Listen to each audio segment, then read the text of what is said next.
Eh bien, bonsoir à tous.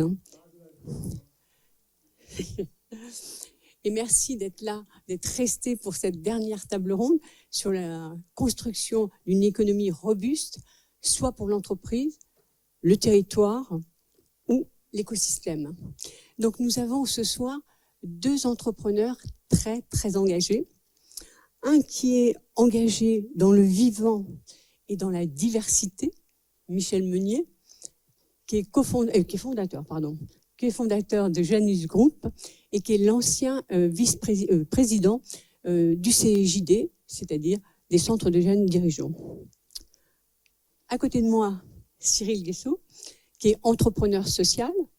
Il a fondé deux sociétés, FMS, Facility Multiservice, et Facility Multiservice, Inclusion, Diversité.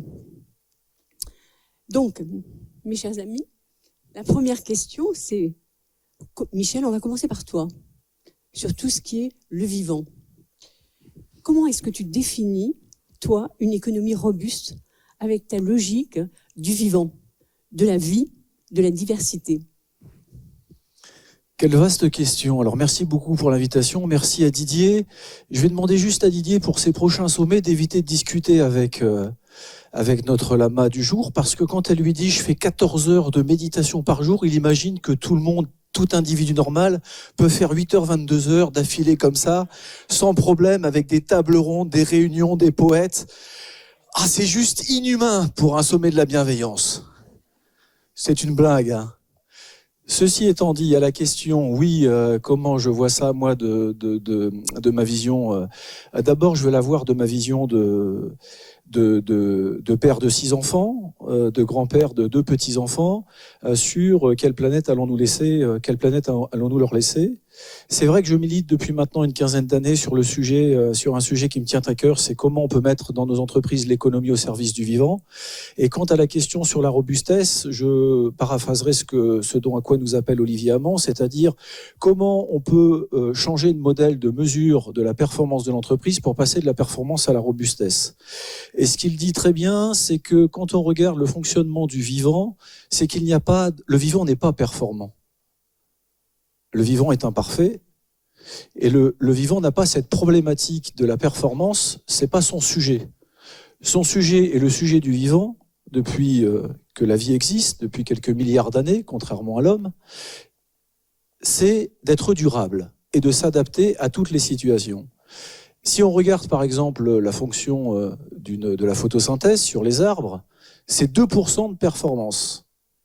Dans nos entreprises, le seul outil de mesure aujourd'hui, c'est le bilan. Et on a un souci sur cette mesure-là, c'est-à-dire que si on voulait dire l'économie au service de la vie, comment on passe d'une société performante à une société durable, ce serait d'avoir des outils qui nous permettent de mesurer des outils qui nous permettent de mesurer la robustesse des entreprises, puisque c'est le sujet de cette table ronde, et pas globalement la performance des entreprises.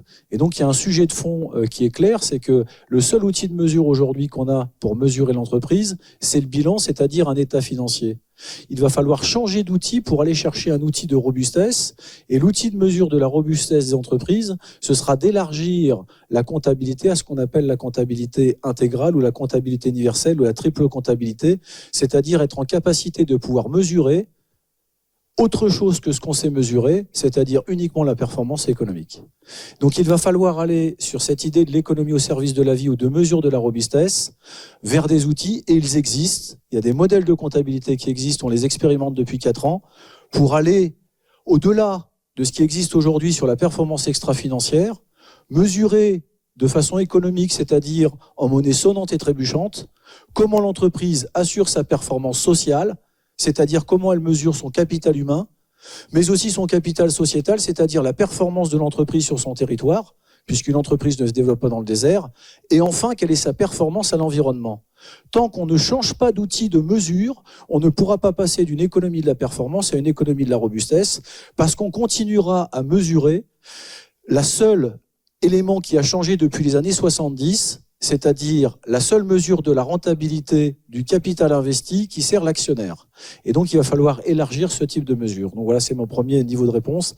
C'est comment on peut passer d'une économie aujourd'hui de la performance à une économie de la robustesse, c'est-à-dire d'avoir des outils de mesure qui nous permettent de compter différemment et d'aller vers compter ce qui compte. Tout ce qu'on a vu aujourd'hui et ce qu'on a vu encore tout à l'heure sur la partie du vivant et de la planète. Si on veut protéger la planète, si on veut protéger le vivant, si on veut laisser des conditions d'habitabilité pour les générations futures qui soient à peu près non dégradées, même si on sait qu'elles le seront au regard des sujets aujourd'hui que l'on connaît sur les changements climatiques et l'effondrement de la biodiversité, il faudra changer ces outils de mesure. Ça va pas être facile, ça va demander de changer de paradigme, mais globalement, c'est un peu la seule voie qui sera possible pour pouvoir permettre aux chefs d'entreprise de voir différemment. Parce que, et je termine là, parce que je suis trop long, tu m'excuseras, je suis bavard. Non. Quand un chef d'entreprise ne fait pas, sauf à la marge, il y a des cons partout, voilà. C'est pas qu'il ne veut pas, c'est qu'il ne sait pas ou qu'il ne voit pas. Donc tant qu'on ne change pas les règles, et c'est la réglementation qui le fera, parce que encore une fois, sauf à avoir, comme ici, ça a été le cas toute la journée, des gens qui effectivement intègrent ce concept de la bienveillance dans leur modèle économique, dans leur société, dans leur façon de gérer leurs collaborateurs, de tout temps, et en tout cas dans ce pays, en France, la liberté oppresse et la loi libère. Et tout ce qu'on entend aujourd'hui sur la déréglementation, sur ce qui se passe au niveau de l'Europe, de la CSRD, est une très mauvaise nouvelle pour le vivant et pour l'idée de la robustesse. Parce que si on ne réglemente pas, on ne change pas les choses. Et je vous donne juste un exemple et je termine ici. Si nous n'avions pas eu en France les radars automatiques, on aurait toujours aujourd'hui 4000 morts de plus sur les routes. Donc c'est peut-être le bâton et la carotte, mais malheureusement, c'est la seule voie qui sera possible pour permettre de mesurer différemment et d'avoir cette idée de passer d'une idée de la performance que l'on connaît aujourd'hui et qui nous anime au quotidien et qui nous amène à tous ces dérèglements et à toutes ces failles du système économique tel qu'il existe, à une économie de la robustesse qui est une économie où on compte ce qui compte et on protège ce qui nous est le plus cher pour les générations futures. Merci Michel. Cyril, même question pour un entrepreneur social. La robustesse dans une entreprise inclusive. Merci beaucoup. Bonsoir. Alors, quand on a préparé ce moment-là et j'ai découvert Michel, ça a été militant. J'avais l'impression d'être dans un meeting politique. Alors, soit j'enchaîne sur ce qu'il a dit. À mon avis, ça va finir comme ça, avec les normes comptables, etc. La place de l'être humain dans l'entreprise. Il y a plusieurs façons de le voir, de le comprendre. Et il y a la façon un peu comptable, ce sur quoi vous avez bien compris que Michel a quasiment tout dit. Bref, il y a tout à casser et à refaire. Bon, jusque-là, on a le diagnostic et les solutions. Maintenant, tant qu'on n'arrivera pas à se défaire des normes comptables anglo-saxonnes, qu'est-ce qu'on fait? Notre humanité est confrontée à deux exigences. Une exigence économique, une exigence écologique. L'exigence économique, d'ailleurs ces deux termes, économie et écologie, ont la même étymologie. Ils viennent tous les deux du grec oikos, qui signifie la maison. L'économie, c'est sa gestion efficace, et l'écologie, c'est sa gestion durable. Aujourd'hui, la mondialisation, qu'est-ce que c'est? C'est que notre maison, c'est le monde, qui est régi par des tas de règles, ce que tu as rappelé, et que les normes comptables IFRS qui font système mondialisé considèrent l'être humain en entreprise comme une simple charge, et pas comme une valeur, et pas comme une richesse. Qui c'est qui a la plume de ce stylo sur les normes comptables IFRS? Et on les a vus tous à la télé, même pour ceux qui ne regardent pas la télé, on a entendu parler de la victoire du nouveau président des États-Unis, Donald Trump. Tout arrive de là-bas. Ces normes IFRS sont essentiellement anglo-saxonnes. Donc ça, c'est pour poser le cadre. Et donc, je reviens sur ce que j'ai dit tout à l'heure, sur ces deux exigences et sur la robustesse de l'économie. Parce que c'est le grand sujet. Et je remercie Didier qui me fait partager et le fait aussi de vous décrire un petit peu l'entreprise Facility Multiservice, qui est une entreprise qui fait partie de la grande famille de l'économie sociale et solidaire. Elle dispose de 2 agréments, un agrément entreprise adapté qui lui confère le fait d'embaucher majoritairement des personnes en situation de handicap très éloignées de l'emploi, c'est-à-dire sans qualification, en plus souvent d'un problème de santé et des difficultés qui se retrouvent empêchées dans des gestes du quotidien. Mais également, nous avons un agrément ESUS, entreprise solidaire d'utilité sociale. Ce deuxième agrément nous confère la volonté de se développer économiquement dans les conditions de notre appartenance à l'économie sociale et solidaire. Et dans l'économie sociale et solidaire, vous avez l'une de ses composantes majeures, qui est l'ancrage territorial. Cet ancrage très fort qui est de se développer pour et par son territoire. Et donc la création de valeur s'opère dans la symbiose que peut avoir l'entreprise, son développement avec son territoire. FMS, donc l'entreprise adaptée, a démarré en 2008 avec 5 salariés dans les Landes, dans une zone rurale. Et aujourd'hui, on est à peu près 850 salariés. On travaille dans l'informatique et on développe même de la conception des maquettes digitales à composantes logicielles pour des grands industriels aéronautiques mondiaux. Tout le monde pense bien sûr à... Exactement. Très bien. Et donc, pour revenir sur la manière dont on entreprend la robustesse dans une entreprise, comme celle de l'entreprise adaptée solidaire FMS, c'est comment on arrive à créer les conditions de l'efficacité économique et financière dans les injonctions dans lesquelles on est, avec des salariés qui n'ont pas de qualification. On les embauche sans qualification. 80% des personnes en situation de handicap demandeurs d'emploi, il y en a 500 000 inscrites aujourd'hui, donc pas de qualification ou infra-bac. Donc pour faire du développement informatique, c'est un petit peu compliqué. Et comment on fait pour arriver à créer les conditions justement de notre performance et de notre rentabilité? Facility Multiservice est une SAS avec ces 2 agréments. Et là, on se confronte aux injonctions, parfois contradictoires, dont certaines sont quand même assez révélatrices des enjeux financiers, dans un monde totalement concurrentiel. Ce qu'on fait, c'est qu'on tente de créer les conditions de cette durabilité à travers un collectif, à travers une communauté, à l'intérieur de l'entreprise.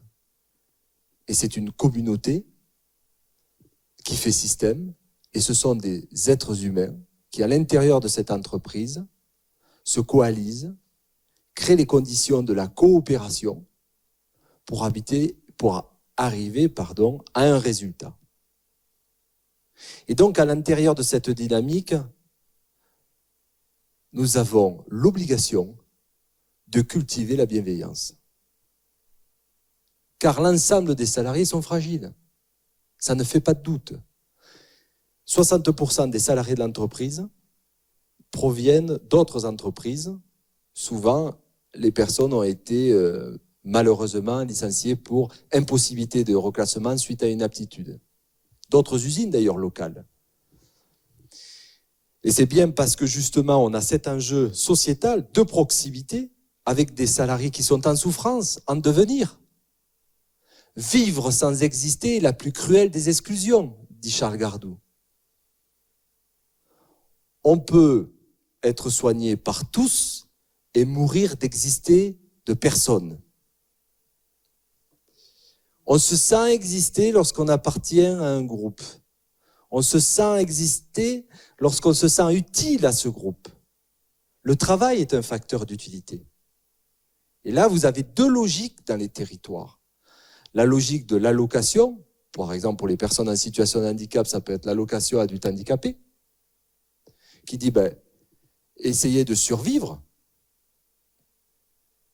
D'accord ? On peut vivre ou survivre, on ne se sent pas exister. Et puis la potentialité de créer les conditions à ce que tout le monde œuvre et puisse vivre ses désirs, ses rêves et ses facteurs de rencontre et de développement de soi. Et donc, je disais tout à l'heure que le travail, certes, on le sait tous ici, c'est une source de stress, il y a des injonctions, c'est très verticalisé dans les entreprises. Il y a cette recherche permanente de la performance. On se compare toujours aux autres. Est-ce que tu as la bonne compétence ou pas la bonne compétence? C'est des systèmes de domination en entreprise qui se comparent dans une mondialisation. Je suis très pessimiste là, en fin de soirée, mais Michel va nous réveiller. Vous allez voir, je vais atterrir bientôt, ça va être sympa. On va parler d'amour. Et comme à la préparation. Voilà, mais comme Alain n'a pas pu venir, je prends sa parole. Hein. Alain, Nicolas d'ailleurs, qui le représente. Et donc, ces injonctions-là ne doivent pas nous faire oublier qu'il y a des choses qui se vivent dans l'entreprise, au-delà même de toutes ces injonctions. Et donc, le travail, certes, je le disais, est une source de stress, c'est aussi un lieu de statut, un lieu de reconnaissance, un lieu de déploiement de soi. Les êtres humains sont des êtres de désir. Et que je chasse aujourd'hui, quand on me parle beaucoup d'intelligence artificielle ou tout autre outil, que je sache à ce jour, même s'ils sont doués ces outils de raisonnement, ils n'ont aucune capacité à générer du désir. Ils n'ont aucun désir. Les êtres humains sont des êtres de désir. Et de ces désirs-là, lorsque on admet un amour dans l'entreprise, c'est extrêmement fort parce que, par exemple, ici, on a tous, alors certains sont retraités, peut-être que d'autres ne travaillent pas. Quelle est la dernière fois, la dernière expérience dont vous vous souvenez d'avoir ressenti de l'amour dans l'entreprise ou de l'avoir exprimé? On dirait que c'est un sujet tabou. Dans l'entreprise adaptée, comme je vous disais, on recrute des personnes qui n'ont pas de compétences pour faire des métiers de très très haut niveau intellectuel. Et donc, l'erreur, l'échec, c'est le début de l'apprentissage, c'est le début de la connaissance. Comment ça marche? Comment ça peut marcher dans une entreprise d'avoir cette situation qui va permettre justement à la personne de se sentir en confiance et d'apprendre? C'est qu'elle va apprendre parce que quelqu'un va lui transmettre ce savoir. C'est que tous ceux qui vont évaluer sa performance dans l'entreprise, parce qu'on a toujours quelqu'un qui évalue quelque chose dans une entreprise, dès l'instant où on est soumis aux injonctions parfois contradictoires, je l'ai dit tout à l'heure, des normes comptables dont les banquiers nous évaluent sans arrêt pour savoir si on est suffisamment rentable ou pas, pour nous couper ou pas les finances. Cet amour-là, il y a, en grec, on l'appelle agapé. C'est l'amour désintéressé. C'est l'amour qui pourrait s'apparenter à l'amour de maternité ou paternité. Souvent, c'est un amour de maternité dans la relation entre la mère et l'enfant. C'est-à-dire qu'on va laisser l'autre exister plus que soi. Il y a une erreur, il y a un échec dans l'entreprise, ou comme quand votre enfant, ou un très proche, tout petit, tout jeune, ce qui a été dit tout à l'heure par le poète, apprend à faire du vélo. Il en fait mal, vous lui avez expliqué pourtant, mais il tient mal, il n'a pas confiance en lui, il tombe sans arrêt. Mais il est tellement attendrissant, il est tellement mignon, qu'au lieu d'aller lui dire « tu fais mal du vélo », vous allez l'aider à le remonter sur la selle. Voilà. On l'encourage. On l'encourage.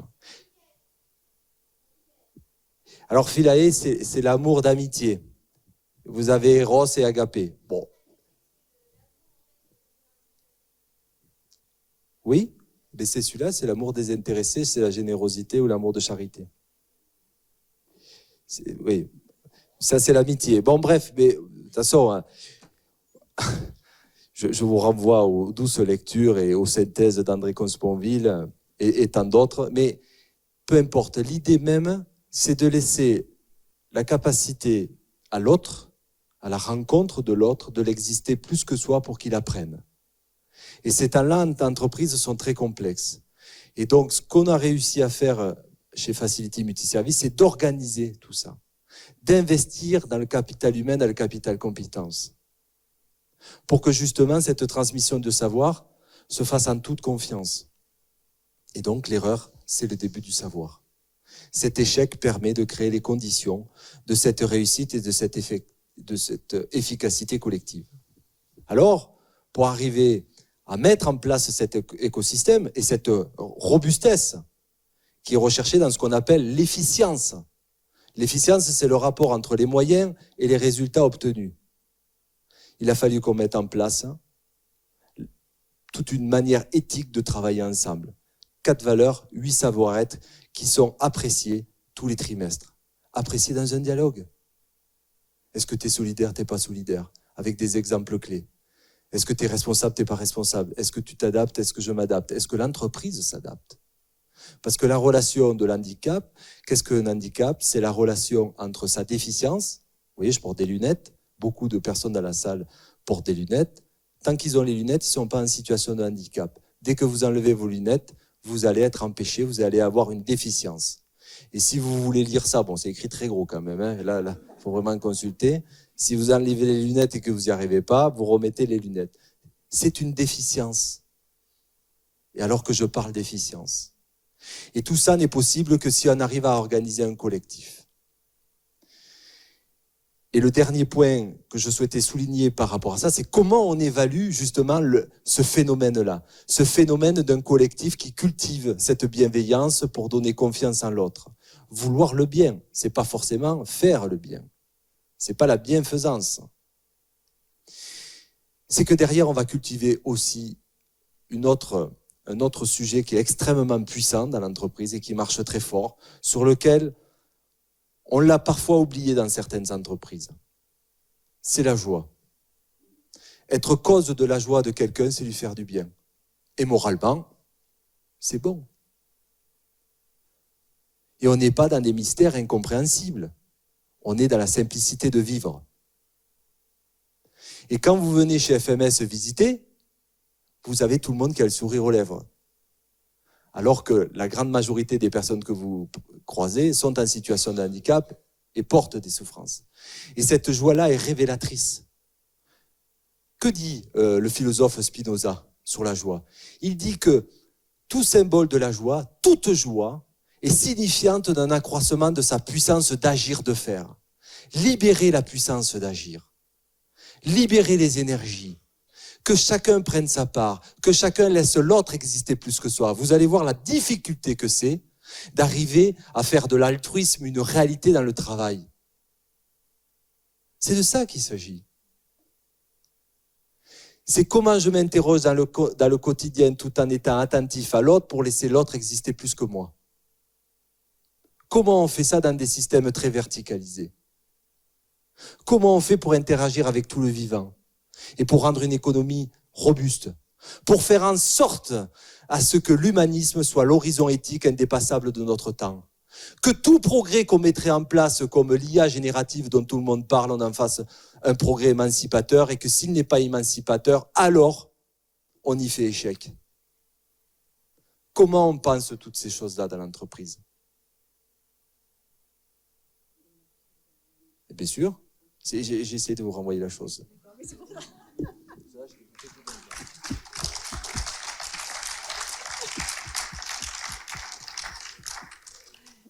Michel, sur cette notion de la différence, de la prise en compte de la personne dans l'entreprise, de le voir comme un centre de valeur.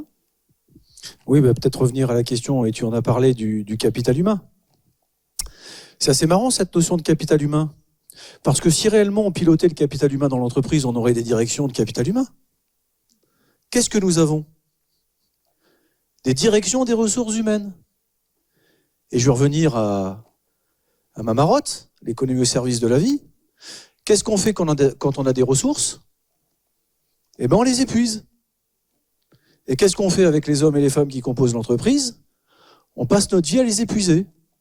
Et donc, on se retrouve avec les stats d'Anne-Marie tout à l'heure sur le stress. Il n'y a pas que le Français qui est stressé uniquement parce qu'il y a des mauvaises nouvelles. Le Français, il est aussi stressé parce qu'aujourd'hui, il en a marre de perdre sa vie à la gagner. Parce qu'il veut donner du sens dans l'entreprise quand il travaille. Et donc, si réellement cette notion du salarié, au sens noble du terme, était considérée comme du capital humain, on devrait mesurer la performance des directeurs de ressources humaines à l'aune de l'augmentation du capital. C'est-à-dire d'avoir des outils de mesure pour mesurer la robustesse d'un directeur du capital humain à l'aune de est-ce que cette année dans l'entreprise, il y a eu un salarié qui s'est blessé? Oui, j'ai dégradé le capital humain. Je n'ai pas été robuste.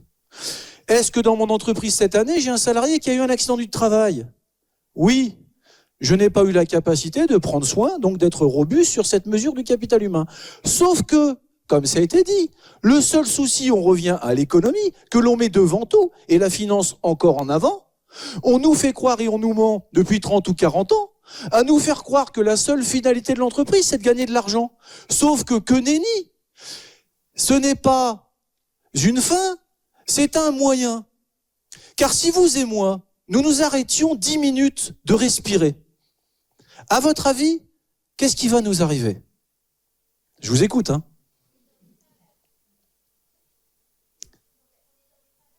Non, on n'est pas dans le métavers, on est dans la vie réelle. Si on s'arrête, vous et moi, de respirer 10 minutes, qu'est-ce qui va nous arriver? On meurt. Est-ce que vous vivez pour respirer? Non. L'entreprise, c'est pareil. Une entreprise ne vit pas pour gagner de l'argent. Une entreprise, pour continuer d'exister, d'être robuste, elle a une contrainte, c'est d'en gagner.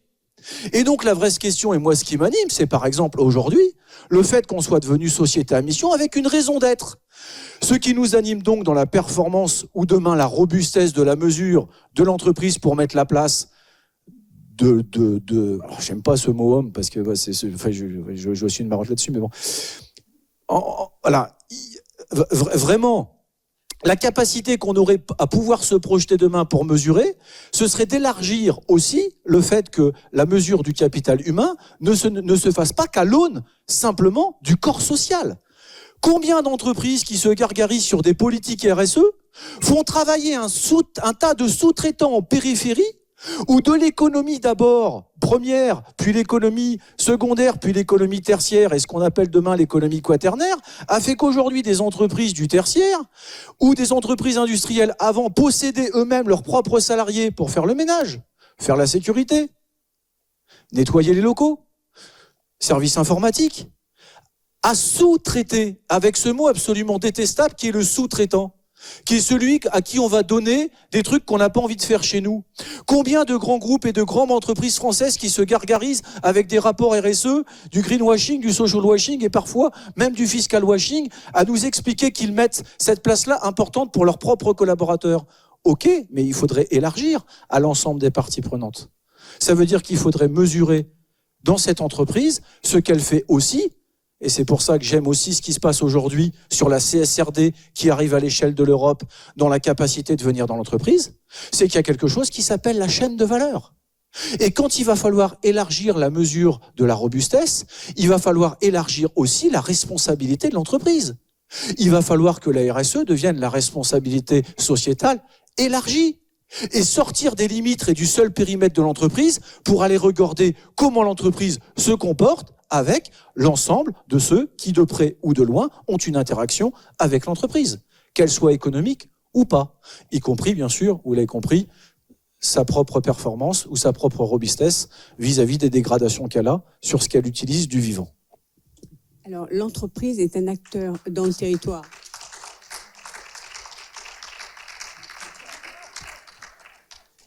Aux arbres, aux citoyens. L'entreprise est un acteur dans le territoire.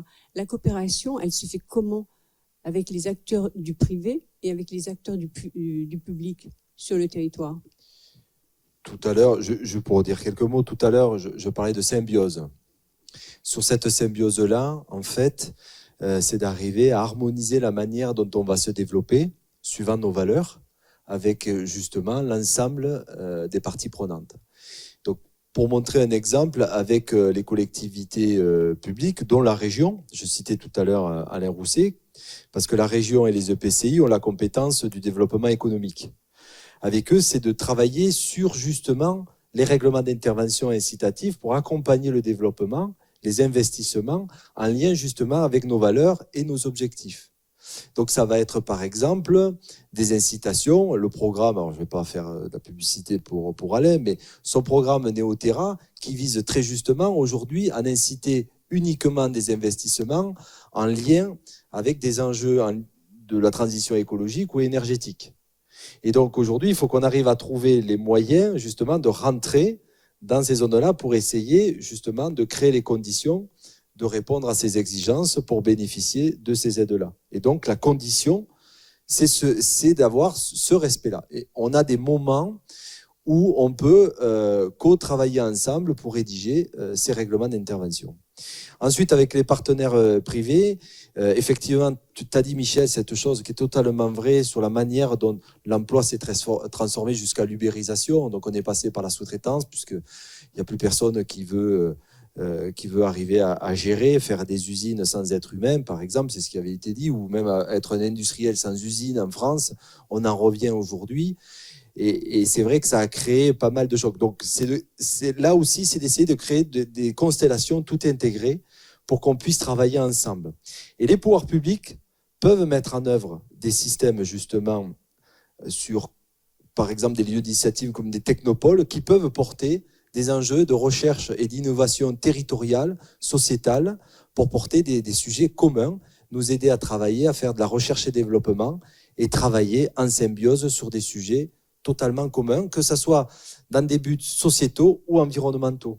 Et c'est le cas notamment sur des zones comme Saint-Jour-de-Marraine avec la technopole d'Homoland, où nous avons intégré de manière mutualisée une chaire de recherche universitaire sur des sujets comme le cloud, comme l'intelligence artificielle ou encore le Green IT, pour qu'on travaille sur le bien vieillir dans son habitat. Vous voyez, c'est pas forcément notre première thématique, mais les technologies nous aident à ce que les personnes âgées qui sont en train de perdre leur totale autonomie, qui sont de plus en plus sur la dépendance, dont il n'y a pas du tout assez d'infrastructures pour les accueillir dans leur parcours résidentiel du bien vieillir, c'est une catastrophe annoncée. Hein.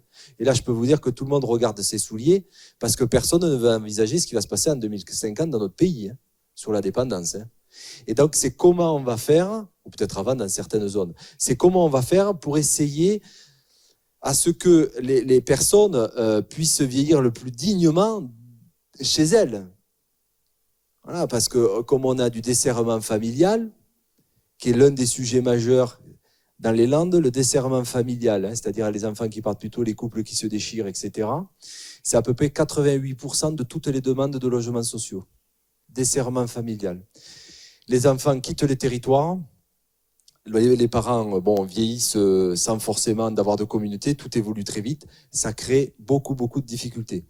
Pour faire le lien avec l'entreprise, moi, quand on intègre des salariés en situation de handicap, moi j'ai les parents qui m'appellent le soir, rapidement, ils me disent, Monsieur Guessot, quand on va mourir, vous occupez de mon fils. Hein. Moi je lui dis, attendez là, quelle est la responsabilité vous me donnez? Non, mais vous en occupez, il raccroche. Bon, je ne veux pas les rappeler quand même, il est tard en plus, mais des fois ça me fait peur. Hein. Donc on a tout ça à recréer, cette symbiose-là, redécouvrir l'ancrage territorial, créer les conditions pour que notre jeunesse puisse avoir des lieux d'initiative, d'éprouver, se développer, pour que justement elle puisse rester aussi dans son territoire. Bien sûr, aller découvrir le monde, c'est normal, mais pouvoir revenir. Le nouveau-né tout petit qui peut rien faire, le bébé que l'on accueille, qui a une joie flagrante et spontanée, qu'est-ce qu'il fait pour découvrir le monde, le nouveau-né? Il tend les bras. C'est quand même un acte de bienveillance qu'a sa maman ou son papa ou son proche pour lui tendre aussi les bras. Et c'est parti, l'aventure commence. Bon, et après, il grandit. Voilà. Ouais, juste en complément sur cette question de coopération, sur une vision un peu générale et ce qu'on peut faire dans l'entreprise. Soyons clairs, nous ne sommes pas dans une société de coopération, nous sommes dans une société de compétition. Dès le plus jeune âge. Donc à un moment donné, il va falloir changer de société. Aujourd'hui, on ne coopère pas. Aujourd'hui, on collabore à la limite, mais on regarde les gens comme des compétiteurs. Et ce qui est mis en politique publique sur les territoires sont mis sur des politiques qui n'ont pas consulté les acteurs du territoire. Donc ils n'ont pas fait de la coopération, ils ont décidé d'investir dans une start-up, financer une technopole. Est-ce qu'à un moment donné, ils ont mis l'ensemble des acteurs du territoire, des citoyens, peu importe leur sujet, pour savoir justement, Oui, justement, dis-moi. Raconte-moi 2025 avec la coopération avec la communauté des agglos de Beauvais. Raconte-moi plutôt. Oui, je vais te raconter, mais oui, je continue. Du coup, vous avez bien compris, on est très loin aujourd'hui d'être dans une société de la coopération. Donc, on peut en parler, mais on n'a rien résolu. Il va falloir réellement repenser comment nous pouvons coopérer. Et je vous disais, pour faire un lien et un parallèle très vite dans ce qui se passe dans notre entreprise, Janus France, c'est que depuis 4 ans, on a engagé un chemin de la transition écologique avec le statut de société à mission. Et au bout de 4 ans, ce qu'on s'aperçoit, c'est que globalement, les seuls éléments de transition que nous sommes capables de faire, si on regarde ça à l'aune de la coopération, c'est en interne. Parce que c'est un peu facile avec nous-mêmes.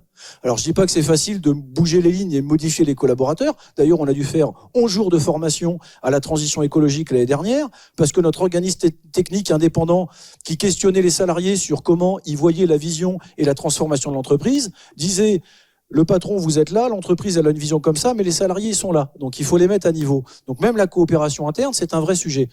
Mais il y a quand même énormément d'efforts qui ont été faits par nos salariés pour coopérer sur des questions de gestion, par exemple, des déchets, qui fait qu'aujourd'hui, en interne, 96% des déchets sont valorisés et on est dans un secteur du bâtiment qui n'est absolument pas dans ces chiffres-là. On enfouit 400 000 tonnes de menuiserie par an sous terre en France, alors que ça n'est pas un déchet ultime dans la loi AGEC, anti-gaspillage et économie circulaire, et qu'on sait le recycler avec des usines en France comme VK qui le font. Donc, les chemins de coopération interne, on les a mis en œuvre. On a fait un début d'économie circulaire. Et en externe. Et en externe, on est confronté aujourd'hui à l'amont, c'est-à-dire que comme nous, on achète, on fait de la menuiserie, serrurerie, vitrerie, et que l'on vend, du côté de l'achat, ce sont des industriels qui globalement nous disent on fait un peu ce qu'on veut, quoi. Donc, on a commencé à travailler sur des chemins de coopération avec des industriels pour imaginer comment pourrait être le bâtiment demain de durabilité, c'est-à-dire d'aller sur des nouveaux modèles économiques dans le bâtiment, qui sont de sortir de l'économie linéaire, que vous connaissez, qui est le bâtiment actuellement en France, malgré tout ce qui est dit. Il n'a pas démarré le début du commencement de l'idée de sa transition. C'est je prélève, je fabrique, je consomme et je jette. Il n'y a pas d'entretien, il n'y a pas de maintenance préventive dans le bâtiment. On a le produit, on l'utilise, puis le jour où ça ne marche plus, vous appelez un artisan qui vient avec un crayon à papier, il n'a pas non plus démarré le début du digital sur la coopération de l'ensemble des acteurs, puis il vous dit je sais pas le réparer, je sais pas avoir les pièces détachées, je connais pas le modèle, faut le remplacer. Et on jette quelque chose qui aurait pu avoir 2 ou 3 vies de plus. On sait aujourd'hui fabriquer des fenêtres et des portes qui ont 30 ans de vie. Donc il va falloir travailler du côté en amont avec les fabricants et de l'autre côté de la chaîne avec des territoires et avec des clients. Et sur ce que tu disais sur la communauté d'agglomération du Beauvaisis, je t'en prie, il y a un travail de coopération qui démarre. On a fait une première réunion pour imaginer comment on pouvait accompagner et mettre la chaîne des acteurs sur le territoire ensemble pour trouver des solutions de coopération sur ces questions de déchets, de réemploi, mais aussi de l'économie de la fonctionnalité et de la coopération, ce qu'on appelle l'EFC, qui viendrait changer le modèle économique. Rapidement, l'EFC, c'est quoi? C'est de dire à un bailleur social ou à une collectivité, regardez le patrimoine qu'ont les bailleurs sociaux. La filiale, par exemple, de la Caisse des dépôts et consignations, qui sont quand même nos impôts, ou une petite filiale qui s'appelle OSICA, 635 000 logements sociaux en France. Il y a 5,5 millions de logements sociaux en France gérés avec nos impôts. Moi, mes clients me disent, on n'a pas d'argent. Je dis non, vous le dépensez mal.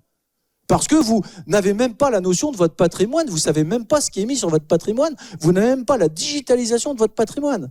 Donc vous êtes complètement à côté de comment on pourrait faire mieux avec moins. Mieux pour la planète, moins de carbone, moins de déchets, plus de réemploi, allongement de la durée de la vie. Nous avons donc... Mais t'es épicurien. Ben bien sûr. Désirer le moins possible et jouir le plus possible. Voilà, tu as tout compris. Mais comme toi, c'est ce qu'on s'est dit la dernière fois, on m'a dit qu'on le dirait pas. T'es un salaud. T'es un salaud. Juste pour dire au sens sartrien. Et ouais. Voilà. Je sais que c'est enregistré. Mais c'est pas gênant. À cette heure-là, il n'y a plus personne qui suit. Et puis, voilà. Ouais. Ils sont tous au lit. C'est tous au lit. Il y a bientôt les élections. Ouais, bientôt. Oui, pardon. C'est toi, je suis avec Michel, et Épicure. Donc, juste pour terminer sur ce sujet de la coopération, vous l'aurez compris, c'est pas un sujet qui va être facile, mais c'est un sujet qui s'enclenche, et c'est un sujet pour lequel, effectivement, on va regarder, puisque cette année, l'année dernière, c'était l'année de la biodiversité. Cette année, on continue sur le vivant la biodiversité dans l'entreprise et on a intégré en plus le système de coopération, mais c'est pas gagné. Et j'étais très très content de voir un des témoignages et une intervenante cet après-midi qui disait que sur ces questions de coopération, c'est la bienveillance, puisque c'est le thème de la journée, Et donc j'ai été très très intéressé par les livres et la proposition qui a été faite parce que ça va nous permettre de réfléchir à comment on va pouvoir accompagner une forme de mutation pour réellement passer d'une société de compétition à une société de coopération. Et je termine juste là-dessus. Ça fait 10 ans qu'on travaille avec cette communauté d'agglomération du Beauvaisis. Ça fait 10 ans qu'on leur dit arrêtez de demander aux entreprises de faire la RSE. Quand vous, votre seul critère d'achat sur les marchés publics, c'est 60% le prix, 40% le technique. Elles sont où les clauses d'insertion sur le social? L'État qui gère 10% du PIB en achat, c'est quand même quelques milliards d'achats d'État et des collectivités. S'il a envie de faire des clauses sociales, il a le droit, c'est lui qui fait les marchés. Et les clauses environnementales, on n'en a quasiment jamais vu. On a vu pour la première fois un marché qu'on vient de prendre de 550 000 € pour la rénovation de la police municipale des locaux de la mairie de Beauvais, où la note environnementale, mais c'est 10 ans de travail, 30% du marché. Et on a pris le marché.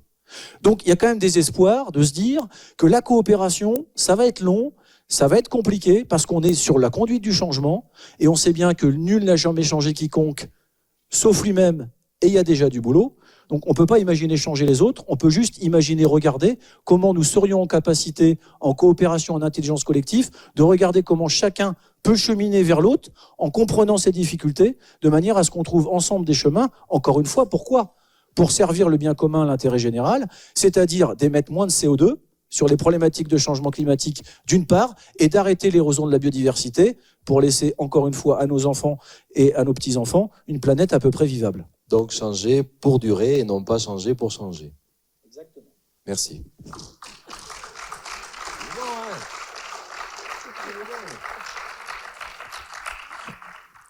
Est-ce que vous avez des questions? Voilà, pour 4 heures.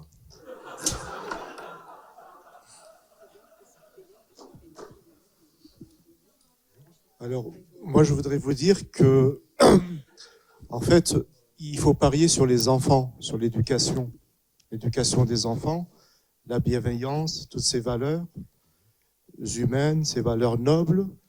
C'est à l'école, je pense, c'est à l'école primaire, dans les écoles, dans les établissements scolaires, préscolaires. C'est là que ça sera gravé dans leur cœur, dans leur conscience. Nous les adultes, c'est une autre histoire. On est dans les normes, dans les injonctions. Enfin, nous les adultes, on a tous une révolution intérieure et silencieuse à faire. On a à nous libérer de nos égos, en fait. Les enfants, c'est autre chose. Ils viennent d'arriver sur Terre, ils sont encore tous des petits anges. Donc il faut parier sur l'éducation, une éducation à la culture de paix, à la culture du nous, à la sacralité de la vie, mais de toutes les vies. C'est-à-dire que ma vie, celle de l'oiseau, celle de l'arbre, celle du soleil, c'est la même vie. La source de la vie est la même. Il faut parier sur l'éducation, mais une éducation à l'émerveillement. Pas une éducation pour être premier, pour la compétition, ceci, cela. La compétition, c'est le chaos, c'est la prédation, et c'est la ruine de l'âme humaine, en fait. C'est une culture de la violence qu'on propose. Donc il faut une culture de paix. Et d'ailleurs, il y a une journée internationale qui s'appelle le vivre ensemble en paix. On a besoin de vivre en paix avec nous-mêmes. Si je suis en paix avec moi-même, je vais être en paix avec l'autre. Je vais être en paix avec le vivant, la nature. Je ne pourrai pas détruire la vie que je partage, qui est dans l'arbre, mais d'une manière utile. Pas pour le détruire, pour le plaisir de détruire. On ne détruit pas. Donc c'est la vie qui est sacrée. C'est l'éducation, c'est les enfants. C'est notre richesse, les enfants. On n'a que ça comme richesse. C'est pas l'argent, c'est la vie, c'est les enfants. Alors, juste rapidement, je vous réponds. J'ai 6 enfants et mon 5e garçon, Maël, a 9 ans. Il y a 15 jours, je lui faisais réviser pendant ses vacances scolaires une lecture qu'il avait à faire de peu près 3-4 pages. Il avait 3 minutes pour le faire devant l'école, devant ses collègues, ses camarades et devant la maîtresse et la directrice de la librairie. Et il m'a fait la lecture, je l'ai même filmé sur WhatsApp et moi j'ai trouvé que sa lecture, elle était vraiment top. Il est revenu à l'école, tous les enfants ont lu, il y en a 3 seulement qui ont été sélectionnés pour le lire à la librairie. Moi j'entends ce que vous dites, sauf que nos gosses, pardon, mais lui il est revenu attristé, malheureux, parce qu'on l'a mis en compétition. Ils auraient dû tous gagner, les gosses. C'est quoi ce sujet? Donc j'entends ce que vous dites.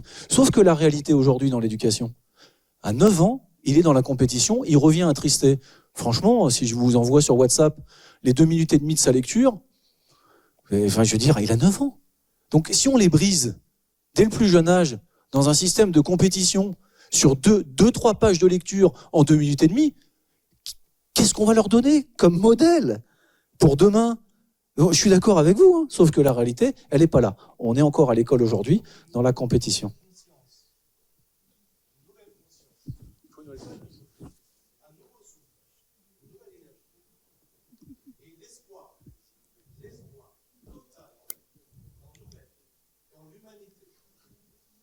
Merci, monsieur, pour votre témoignage.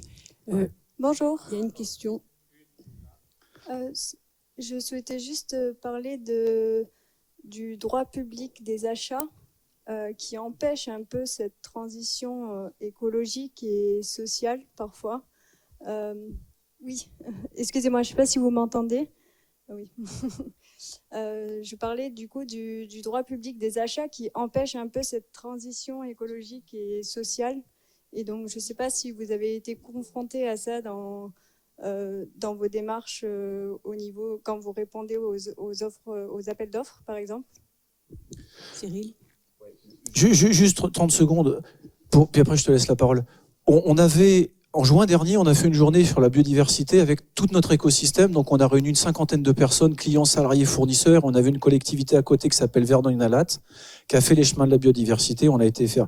Et l'après-midi, monsieur le maire, à la table ronde, on lui posait la question. Il a dit, nous, dans les collectivités, en tant que maire, les clauses dans les marchés publics, on met ce qu'on veut. Il n'y a aucune loi qui nous oblige de faire le contraire. Et la preuve, je vous enverrai, si vous voulez, le règlement de consultation sur ce marché d'appel d'offres.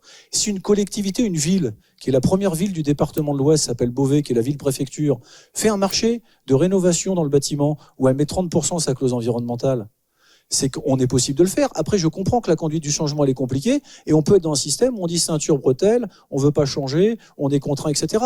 Mais à un moment donné, il va falloir changer les choses. Donc, il va falloir pousser un peu les lignes, et s'il y a des choses qui bloquent, il va falloir pousser. Mais nous, ça fait 10 ans qu'on se bat sur ce sujet-là. Ça fait 10 ans qu'on explique aux collectivités qu'il faut qu'ils arrêtent d'acheter un prix. Parce qu'excusez-moi, mais acheter un prix aujourd'hui, c'est acheter des coûts cachés. Acheter un prix, c'est acheter des coûts sociaux, des coûts environnementaux qu'on paiera demain, des coûts sociétaux. Acheter un prix aujourd'hui, nous on n'achète que français. 100% de nos fournisseurs sont français, 40% de nos fournisseurs sont locaux. Mais moi, une menuiserie en PVC, je vous l'achète 40% moins cher en République tchèque. Une serrurerie, un portail en métal, je vous l'achète 40% moins cher au Portugal. J'ai rien contre les Portugais, ni contre les Tchèques. Mais mince, on est dans notre pays. On est sur un territoire, on est sur de l'argent public, sur des bailleurs sociaux, sur du territoire et du bâtiment public. On parle d'emploi et d'insertion, et les hommes et les femmes politiques vont venir nous expliquer qu'avec nos impôts, ils sont infoutus de faire tourner l'emploi, l'économie, la durabilité. C'est un scandale. Non, alors, Cyril, vas-y. il n'y a pas de fatalité, il n'y a que des renoncements, on ne renoncera jamais. Alors, d'abord, par rapport à ce genre de constat qu'on peut tous faire, moi, c'est l'un de mes engagements, ce qui a fait que je suis allé dans la politique et je suis conseiller départemental des Landes, département particulier. J'ai en charge tous les achats d'irresponsables. Et donc, toutes les collectivités peuvent peuvent mettre en œuvre une intention politique à travers ce qu'ils appellent un SPESER, un schéma de promotion des achats socialement et écologiquement responsables. Il faut l'exiger. Parce que dedans, ils sont objectivés. Nous, on l'a fait et on s'est mis un objectif très ambitieux d'essayer de mettre en place sur 10% du volume des achats publics, 500 millions d'euros à peu près d'achats publics chaque année dans les Landes de toutes les collectivités. On sait qu'à peu près 13 000 euros d'achat public, c'est une mise à l'emploi vis-à-vis d'une personne qui est très éloignée de l'emploi, qui est en situation de précarité. On le sait. Et donc, c'est comment on crée tout un écosystème robuste, là aussi, pour répondre à ces marchés. Et donc, il faut qu'on trouve des marchés mutualisés et qu'on crée des filières industrielles. Et donc, derrière, on fait à peu près la même chose sur l'écologie, sur la transition écologique. Le conseil départemental des Landes a créé une foncière avec la Banque des territoires, qui s'appelle Vitaland, et on a créé l'usine pour des jeunes qui se sont lancés, qui ont créé le béton bas carbone Materup. Et ils arrivent à faire du béton bas carbone à base d'argile crue, donc à base de matériaux inertes. Ils sont dans notre usine. Voilà. Et dès qu'ils pourront, ils la rachèteront. Et donc, on essaye, c'est pas souvent, c'est pas facile parce qu'il faut former aussi les équipes, les ingénieurs, les bureaux d'études. Vous avez énormément d'acteurs à tous les niveaux aujourd'hui. Il faut que tout le monde soit coalisé et soit en confiance avec les futurs matériaux. Et ne subissent pas trop de lobbying des très très grandes entreprises. Je le dis doucement puisqu'on est filmé. Mais enfin, il y a quand même des lobbying. Bon, mais on est là, nous, pouvoirs publics, pour créer ces conditions-là, en fait. D'accord ? Et donc, ça peut marcher. Je ne reviendrai pas sur ce que vous avez dit tout à l'heure, monsieur, par rapport à l'éducation, mais vous avez raison. Il faut travailler au plus jeune âge sur les conditions, effectivement, de la bienveillance. Et on peut prendre un exemple, ce que fait le Danemark, où dans les écoles élémentaires, il y a 1 heure par semaine de cours sur la gestion de l'empathie, l'intelligence émotionnelle et tout ce qui relève de l'altruisme et de la bienveillance. Et c'est pas pour rien que le Danemark, c'est le premier pays au monde où les gens se sentent le plus heureux. Merci beaucoup.